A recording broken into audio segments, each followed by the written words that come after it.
A Feast for a Lion, adapted from the story by Katherine Jackson.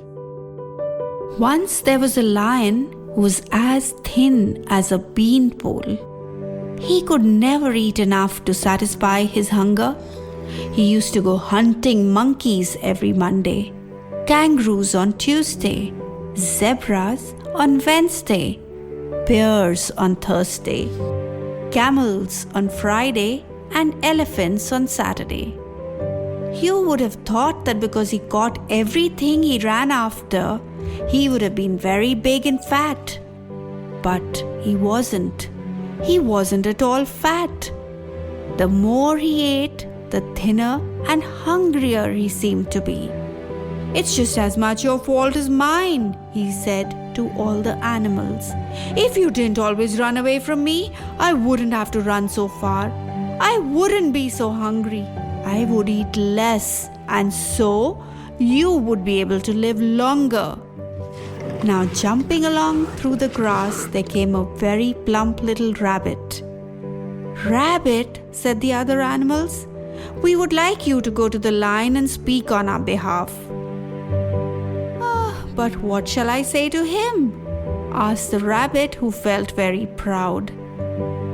"Whatever you think best," said the animals. "The important thing is to get as close to him as you can." And so the little rabbit went along to see the lion. "You look very, very thin to me," said the rabbit to the lion. "Why don't you come and have dinner with me?"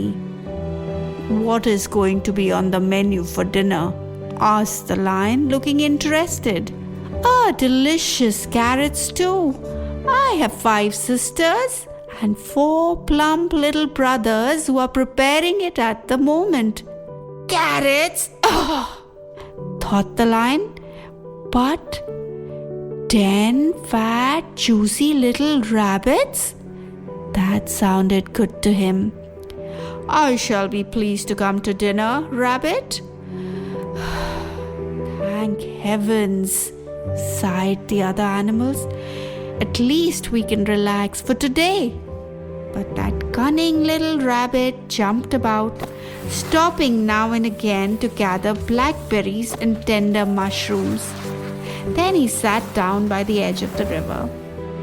"I must also catch fish for this stew of ours," he declared. The lion, meanwhile, was trying very hard to be patient, thinking all the time of the rabbit's 5 plump sisters and 4 fat brothers. "Here we are," announced the little rabbit as he came around the last bend in the road, with the lion following close on his heels. There was a big black pot boiling over the fire. 9 happy, fat little rabbits ran up with leaps and bounds to welcome their brother. They threw all the fish, the mushrooms, and lots of herbs into the stew. The pot was smelling quite delicious. Then the rabbits served their guest with a big bowl of stew, and they began to jump about so energetically in all directions that the poor, tired, hungry lion had no chance to catch them. The lion ate all that was in his bowl, and when he had finished, the rabbits brought him another one, full to the brim. He gorged himself with blackberries for dessert, and when he was full to overflowing, the thin lion felt so satisfied after all that good food that he couldn't move a muscle. "Oh dear, what a pity," he thought. "Here are 10 tempting little rabbits jumping all about me, and I don't feel hungry anymore." He was hoping that he would regain his appetite. "Can't I stay here just for a little while?" he asked. "But there's no question of you leaving," said the rabbits firmly, and they climbed onto his lap so that they could teach him some songs. But when it came around to bedtime, the lion wasn't feeling hungry anymore, and so he went home. He walked along happily by the light of the moon, and when he got home, He settled down in his comfortable bed, feeling his big, round, full tummy. Next morning, when the sun was up, the lion said, "Monday, that is monkey day." But he wasn't the slightest bit interested in monkeys. What he really wanted was a good, filling carrot stew. So he went off to see his friends, the rabbits. On Tuesday, he had no interest in the kangaroos, and on Wednesday, he couldn't be bothered with the zebras. He didn't feel at all hungry for bears on Thursday, and the idea of camels didn't appeal to him on Friday. Elephants on Saturday? No, thank you.